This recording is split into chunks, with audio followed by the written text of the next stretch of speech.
Pilipinas. Radyo Pilipinas. News Nationwide. Balita naman sa Ibayong Dagat, California Governor Gavin Newsom, tinawag na unlawful ang pag-deploy ni Trump ng National Guard sa Los Angeles.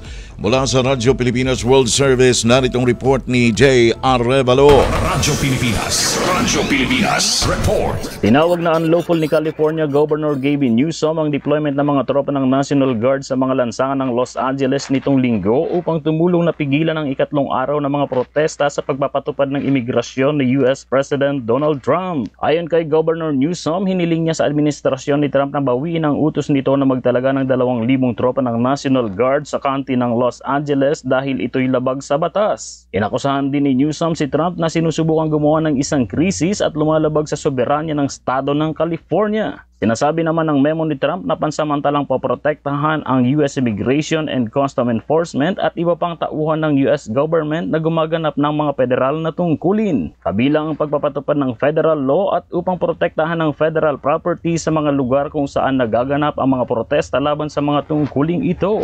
Mula sa RP World Service, it's Jay Arevalo, Radyo Pilipinas, Radyo Publiko. Radyo Pilipinas. Radyo Pilipinas. News Nationwide.